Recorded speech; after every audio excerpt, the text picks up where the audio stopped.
Okay, this is the problem. So I am going to use the concept of contour integration to solve this one. For this, we have to consider the function. The function is f of z e raised to power I of z divided by z. Clearly, when z is equal to 0, f of z is infinite. So this is nothing but z is equal to 0 is pole of the function. Okay, so let's consider a contour.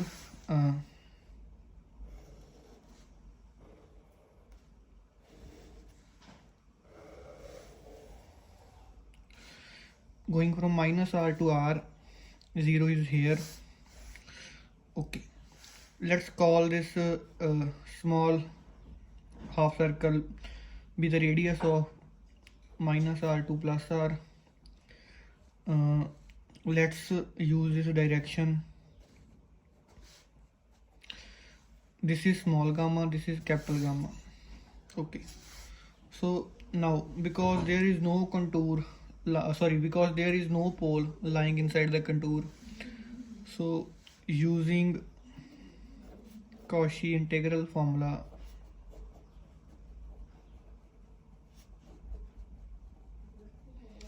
the integral of function f of z over the contour is going to be 0. Now we can write this integration as minus r to minus small r in this line, this real axis. What is z? Z is equal to x plus I of y. Because at this line y is 0, so z is going to be x, so dz is going to be dx. So I am going to use here f of x d of x plus integral of gamma,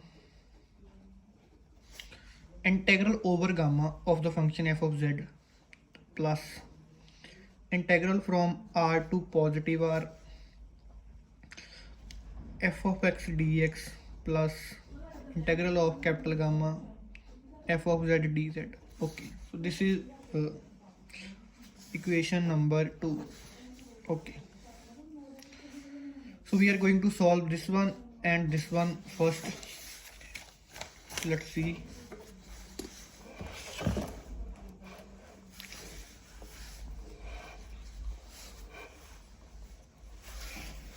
So I'm going to solve the capital gamma first, that is e raised to power I of z divided by z dz. Okay, now using Jordan lemma, clearly limit z is tending to infinite, 1 over z is equal to 0. So limit z is tending to infinite, e raised to power I of z divided by z is equal to 0.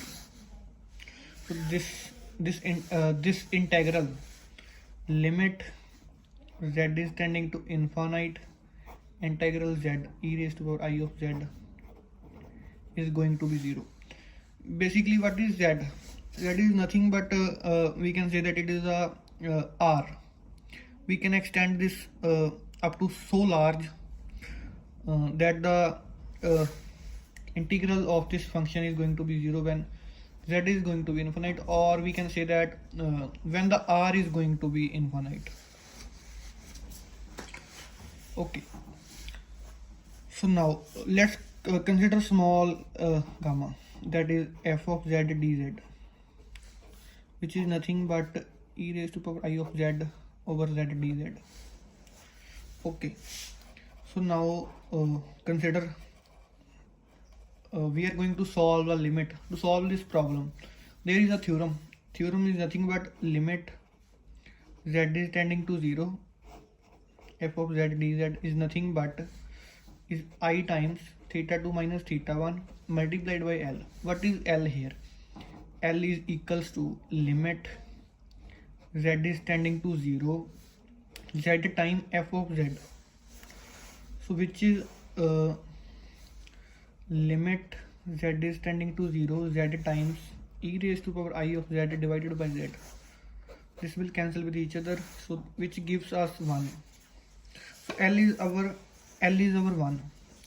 So what is theta 2 and theta 1? So this is our contour small gamma, and this is capital gamma minus r to r.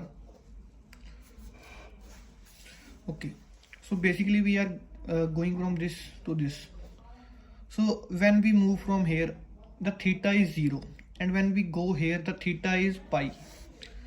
So theta 2 is going to be 0 and theta 1 is going to be pi.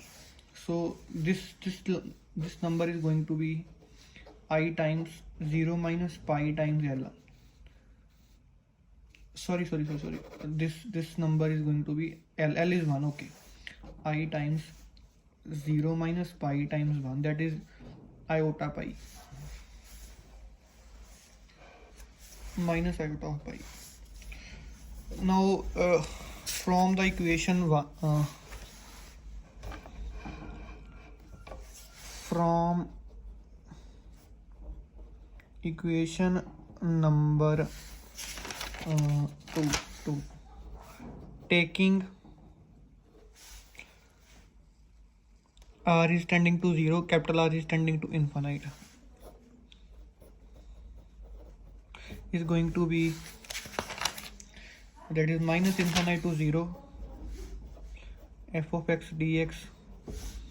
Then we have solved this. This is nothing but iota of pi plus 0 to infinite f of x dx, and the integral over capital gamma is 0 using Jordan lemma. So we have already calculated this value at equation number 1. This is nothing but 0. So these two integral gave us minus infinite to infinite f of x dx. So minus I of pi. Let's put, I think I have done a mistake. No, everything is okay. So this is going to be I of pi is equal to minus infinite to infinite f of x dx.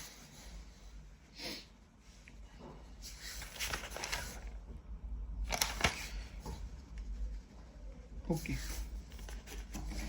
so just put the value of function f of x. F of x is nothing but what we have considered f of x, f of z. So f of x is going to be e raised to power iota of x divided by x. Let's put it here. Okay, iota pi. Compare real and imaginary parts. This give us iota of pi is equals to minus infinite to infinite cos of x plus iota sine of x divided by x. So clearly this give us iota of pi, sorry, no need to write iota. Pi equals to infinite to infinite sine x divided by x dx. So here let's say g of x is equals to sine of x divided by x.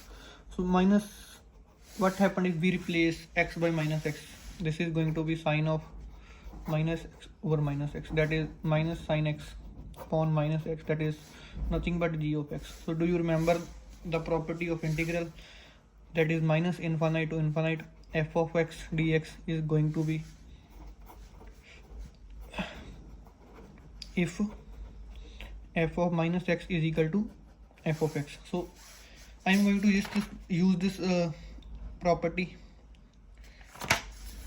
So we got pi is equal to 0 to infinite 2 times sine x over x. So shift this to on left hand side, we get, this is the thing we have to show.